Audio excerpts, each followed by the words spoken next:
Kenapa ini? Oh ya. Jadi sekali lagi Tiang jelaskan ya, pengobatan di sini tidak matok sesari. Tidak matok sesari, sampai kapanpun saya tidak akan pernah matok sesari. Karena saya ingin ngayah gitu. Ingin menunjukkan kepada dunia bahwa orang miskin harta yang kaya hati masih ada. Saya pengobatannya di kos-kosan. Berarti kan miskin harta, Pak ya? Rumah nggak punya kan miskin harta. Tetapi saya yang dari kecil menderita sudah paham gimana rasanya sakit tapi tidak punya biaya. Apakah yang miskin harus menderita karena tidak punya biaya? Kan kasihan. Jadi begitu. Makanya saya berusaha sekali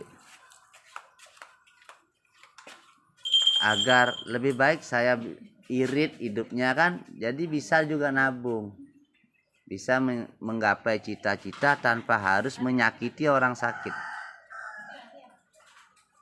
Tetapi saya juga tidak nyalahin orang yang matok sesari. Kenapa saya tidak nyalahin? Karena umat yang ngajarin mereka begitu.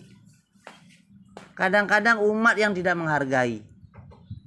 Sakitnya parah, ada non medisnya. Kalau dibawa ke dokter bisa puluhan juta habis. Ngasih sesarinya sedikit.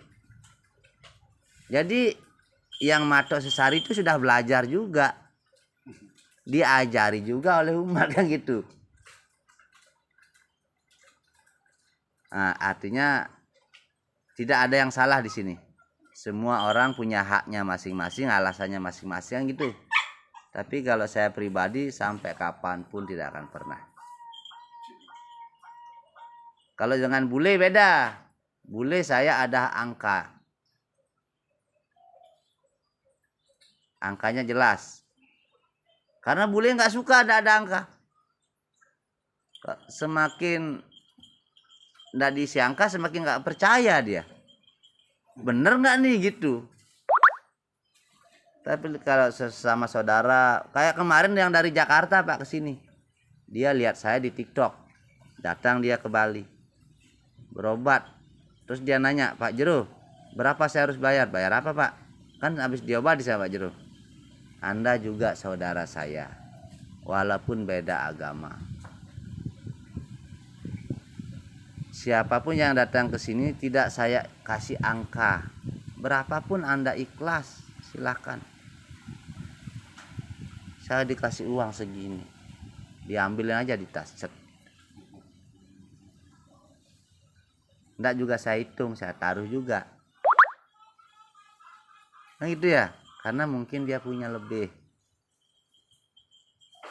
Yang tidak punya, ya semampunya aja.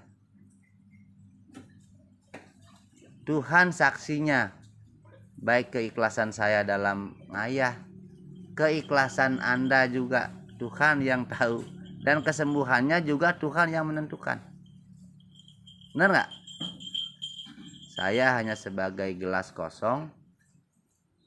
Kalau Anda ingin kopi, gelas itu hanya sebagai wadahnya kopi.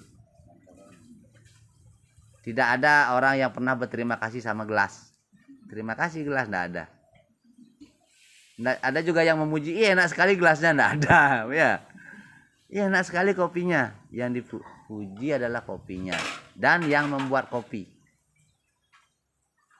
Nah, sama seperti saya tidak pernah belajar pengobatan kan. Saya terlahir dari keluarga berantakan, saya bilang, karena saya korban perceraian. Saya pernah dijual, saya menderita dari kecil. Saya melalang buana, makanya saya bisa bahasa Jawa, bahasa Madura, bahasa Inggris, bahasa Indonesia, bahasa Bali, bahasa Pegarungan sedikit. Jadi perjalanan hidup saya itu luar biasa, penderitaannya luar biasa, merasakan kesendiriannya juga luar biasa. Makanya jiwa welas asih saya yang menonjol, lebih kepada peduli. Itu. Banyak yang bilang, "Ih Pak Jero, pasiennya bawa mobil mewah-mewah pasti besar-besar seharinya." Saya ketawa. Mana saya tahu mana yang bawa Pajero, mana yang naik dokar, kan enggak tahu ya. Saya enggak berharap di situ. Yang penting yang datang sembuh, berjodoh, panjang umur, menyembuhkan satu orang, membahagiakan satu keluarga. Itu yang senang. Kalau Bapak bisa sembuh, satu keluarga senang kan ya. Jadi mohon doanya, mohon doakan saya agar selalu dilindungi dan sehatlah dalam melakukan pengobatan. Soalnya saya pengobatannya setiap hari. Dari pagi sampai malam, tidak pernah istirahat. Sampai jam 9 malam. Kenapa sampai jam 9 malam? Yang saya pikirkan itu adalah orang-orang yang kerja, Pak.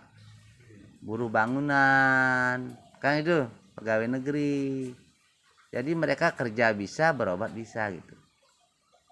Atau kerja bisa nganter saudaranya atau orang tuanya berobat bisa.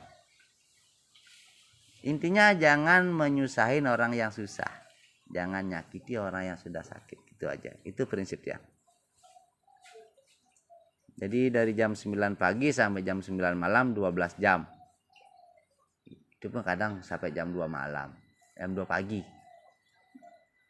Kadang agak ngaret dikit.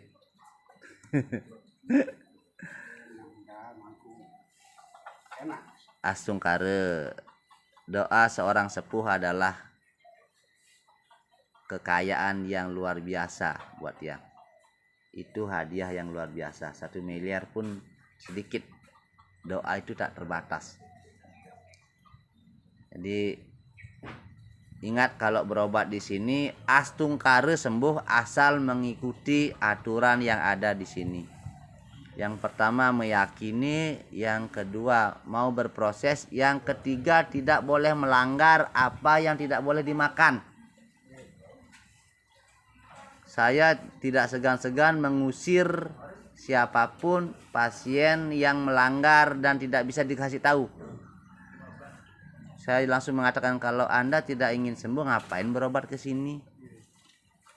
Itu marah karena sayang, karena peduli. Kan beda Pak ya? Bukannya gini, biarin aja sakit kan sering ke sini biar cepat saya kaya. Ya. Jadi kalau saya tidak bisnis Pak, saya ngayah. Kalau bisnis beda, semakin sering orang itu datang, dia cepat kaya. Kalau dia tidak, semakin cepat orang itu sembuh, saya semakin bahagia. Boleh dia datang lagi, tapi ngajak pasien baru. Bukan dia lagi. Kalau dia lagi, berarti saya yang gagal. Begitu. 1, gagal mengobati, 2, gagal membimbing. Berarti orang itu sudah gagal saya bimbing. Pak, jangan makan hewan berkaki 4 ya.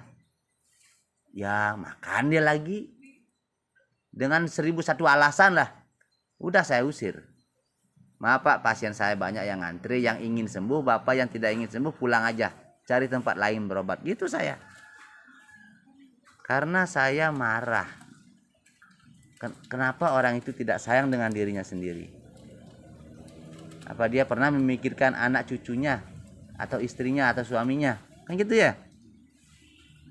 Jadi begitu Bu, enggak jarang pasien yang saya omelin. Tapi omelin karena sayang gitu ya.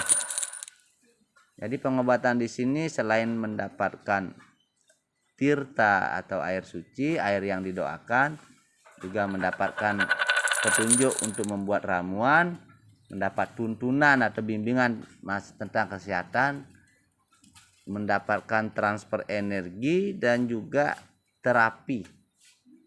Paketnya komplit di sini. Terapinya dapat, tuntunannya dapat, air yang didoakan dapat, ramuannya dapat, semuanya dapat. Jadi sangat mustahil tidak sembuh jika mau mengikuti aturan ya. Terutama untuk yang asam urat ini dan yang sudah ada diabetes. Saya keras sekali dengan orang-orang kayak gini. Pasti saya kontrol banget. Dan saya akan tahu kalau dia melanggar tanpa saya dikasih tahu. Ya, Ibu ya. Tanpa Ibu ngasih tahu saya akan tahu kalau Anda melanggar. Makanya kalau ingin sembuh, jangan melanggar, pasti sembuh. Buat apa minum obat seumur hidup? Yang bikin Anda minum obat seumur hidup itu bukan karena obatnya jelek, karena Anda dikasih jalan untuk melanggar. Oh, makan aja enggak kenapa gitu, tapi obatnya seumur hidup disuruh. Kan kaya dokternya. Nah gitu ya. Nah, ini korban ini satu ini. Korban obat seumur hidup nih. Makanya di sini dapat pemahaman nanti ya. Ya, nanti bisa putus nanti obatnya itu ya. Setelah pengobatan saya minta waktu 6 kali ya. 6 kali terapi saya yang nyuruh putusin obat itu. Sudah waktunya Anda hidup selayaknya manusia yang lainnya ya. Bukan kayak sepeda motor, harus isi bensin, oli dan sebagainya. Oke, saya harus sembahyang sekarang ya. Iya, mohon restu semua.